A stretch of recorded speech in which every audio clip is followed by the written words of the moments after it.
Bismillah. Assalamualaikum warahmatullahi wabarakatuh.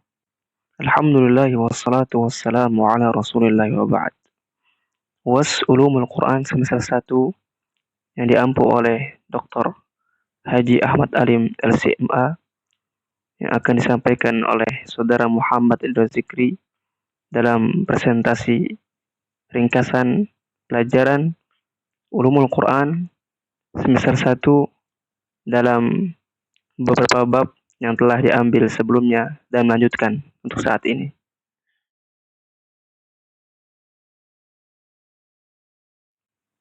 Materi yang akan dibahas ada 8.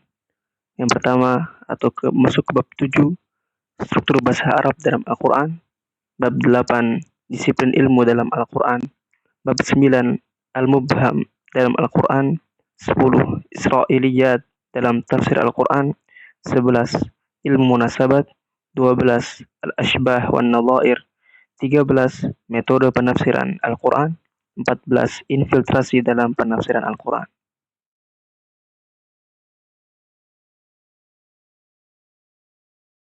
Bab 7. Struktur bahasa Arab dalam Al-Quran. Bahasa Arab adalah bahasa yang terkait dengan Al-Quran atau bahasa wahyu yang diturunkan kepada Nabi Muhammad SAW.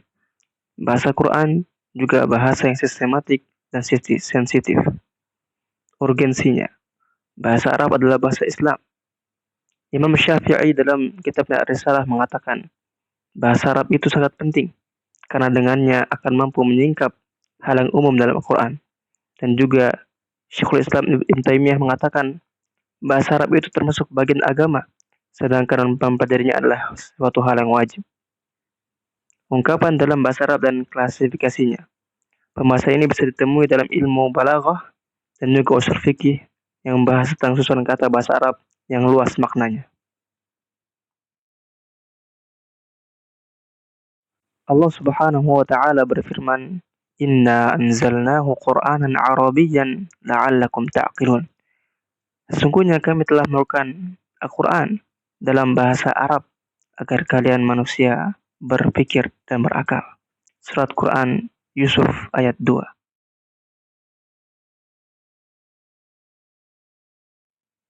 Bab 8.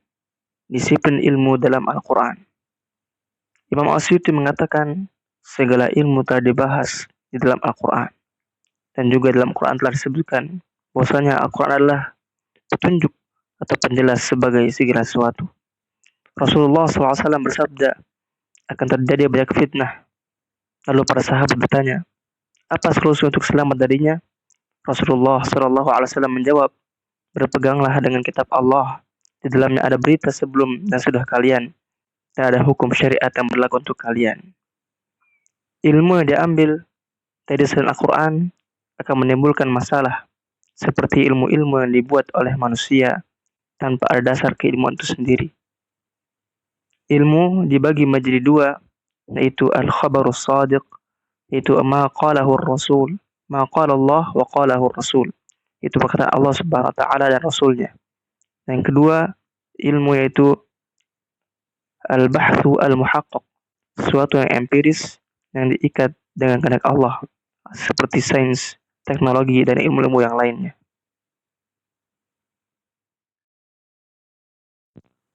Allah Subhanahu wa taala berfirman, "Wa nazzalna 'alaikal kitaba tibyanan likulli syai'in wa hudan wa rahmatan wa busyra lil muslimin." Telah kami turunkan kepadamu wahai Muhammad kitab Al-Quran sebagai penjelas untuk segala sesuatu dan juga petunjuk dan rahmat dan kabar gembira bagi kaum muslimin. Surat An-Nahl ayat 89.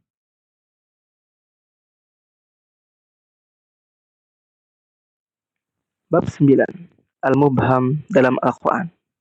Al-Mubham dalam Al-Quran artinya itu semua lafaz yang termaktub dalam Al-Quran yang penyebutannya tidak secara spesifik, yang ada hikmah dan tujuan dalam susunannya. Al-Mubham berarti kurang jelas atau tidak jelas. Contoh pada surat dalam Al-Quran, Allah Ta'ala firman, Inni wajadtu imra'atan tamlikuhum. Pada kalimat imra'atan yang artinya wanita, Tidak disebutkan secara spesifik namanya, hanya disebutkan secara mubham. Kaidah-kaidah mubham. Pertama, tidak diperlukan mencari hal-hal yang mubham, karena hanya Allah yang tahu.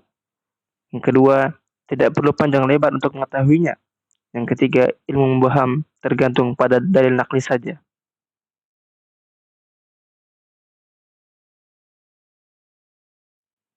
Bab 10. Israiliyat. Israiliyat adalah cerita atau kabar yang diambil dari Bani Israel. Oleh karena kaum Yahudi telah hidup bersama umat Islam semenjak awal pemerintahan Islam di Madinah, kisah-kisah terdahulu tentang mereka pada zaman dahulu banyak dinukil dari mereka yang telah memeluk agama Islam. Adapun hukum riwayat mengambil Israiliyat ada 3. Yang pertama ada makbul, yaitu riwayat yang sahih dari Rasul Sallallahu Alaihi Wasallam, dan ini diterima seperti kisah Bani Israel pada hadis Nabi atau cerita-cerita yang telah diceritakan oleh Nabi Muhammad Sallallahu Alaihi Wasallam. Hukum riwayat yang kedua ada maskutun anhu, yaitu di antara yang belum diketahui kesahihannya dan kepalsuannya. Rasulullah SAW pernah bersabda, janganlah membenarkan ahli kitab dan jangan mendustakannya pula. Hukum riwayat yang ketiga itu marfud atau makdzub, yang diketahui kebohongannya atau kepalsuannya dan bertentangan dengan syariat, dan ini haram diambil hukumnya.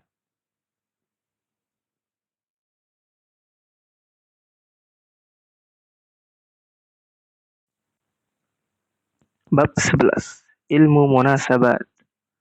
Ilmu yang mempelajari tentang rahasia-rahasia serta alasan-alasan dalam surat Al-Quran, sehingga ada kolerasi antara satu ayat atau surat dengan yang lainnya. Munasabat artinya adalah cocokan antara ayat yang lainnya atau surat dengan surat yang lainnya. Cara mengetahuinya yaitu munasabat. Yang pertama, memperhatikan tujuan pembahasan suatu surat yang menjadi objek pencarian. Yang kedua, memperhatikan uraian ayat-ayat yang sesuai dengan tujuan yang dibahas dalam surat. Adapun fungsinya, pertama, membantu memahami adanya takwil ayat. Yang kedua, mengetahui makna-makna Al-Quran seperti i'jaz, ketentuan, atau keindahan uslubnya. Yang ketiga, untuk mengikat antara ayat-ayat atau sebagai tafsiran dan selingan dalam hal itu.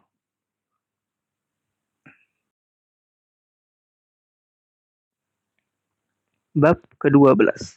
Al-Ashbah wan Nadhair. Al-Ashbah memiliki makna satu kesatuan kata bahasa Arab yang memiliki beberapa makna dari satu kata tersebut, dan ini disebut ashbah.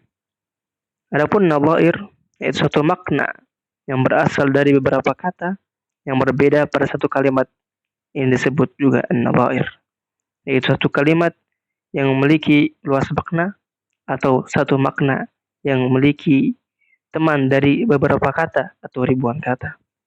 Contoh dalam hal ini yaitu pada Al-Quran, pada kalimat al-um yang artinya ibu pada umumnya memiliki makna ibu atau induk al-asl atau juga al-lauhul mahfuz. Dan juga contoh yang lainnya ada al-ab yang memiliki makna umum ayah, tapi dalam Al-Quran memiliki makna yang lain. Al-ab memiliki beberapa makna dalam Al-Quran. Pertama, ayah. Kedua, paman atau juga kakek.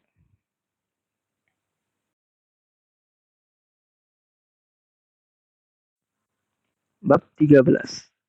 Metode penafsiran Al-Quran. Untuk memahami Al-Quran dibutuhkan pemahaman bahasanya dengan belajar, kemudian mentadabburinya. Salah satu wasilah untuk tadabbur Qur'ani adalah dengan mempelajari tafsir. Tujuan mempelajari tafsir adalah untuk membenarkan apa yang datang dari Al-Quran, mengambil hikmah dan ibrah dari Al-Quran, dan juga mengambil isi kandungan Al-Quran dan juga mengamalkannya. Metode tafsir dalam para ulama membaginya menjadi 3 metode. Pertama ada tafsir bil ma'thur, yang kedua tafsir bil ra'yi, yang ketiga tafsir bil isyari. Adapun tafsir bil ma'thur yaitu dengan riwayat, diambil dari riwayat Al-Quran ataupun hadis ataupun perkataan sahabat dan tabi'in. Seperti contoh kitab yang menggunakan metode tafsir bil ma'thur yaitu tafsir Ibnu Katsir dan tafsir Al-Baghawi. Adapun tafsir bil ra'yi itu tafsir dirayah yang menggunakan akal atau pendapat, dan tafsir yang menggunakan metode ini ada tafsir Al-Qurtubi, tafsir Jalalain, dan juga tafsir Al-Baydawi. Yang ketiga tafsir bil isyari. Tafsir ini diibaratkan mengambil isyarat dari Al-Quran. Nah, hanya seorang yang rasikh ilm yang mengetahuinya. Tafsir yang menggunakan metode ini ada tafsir Ibnu Al-Arabi dan juga tafsir An-Naisaburi.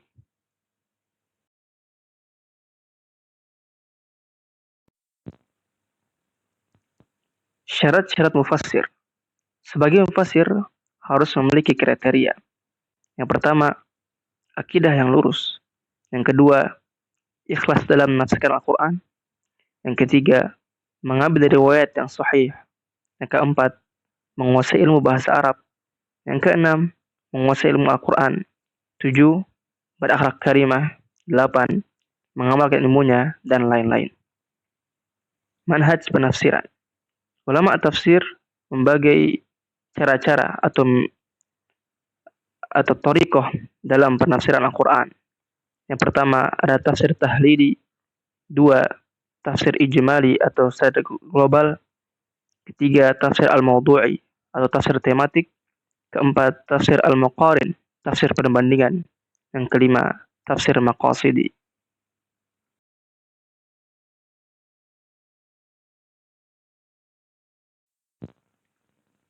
Bab ke-14, infiltrasi dalam tafsir Al-Quran, lawan dari keontentikannya.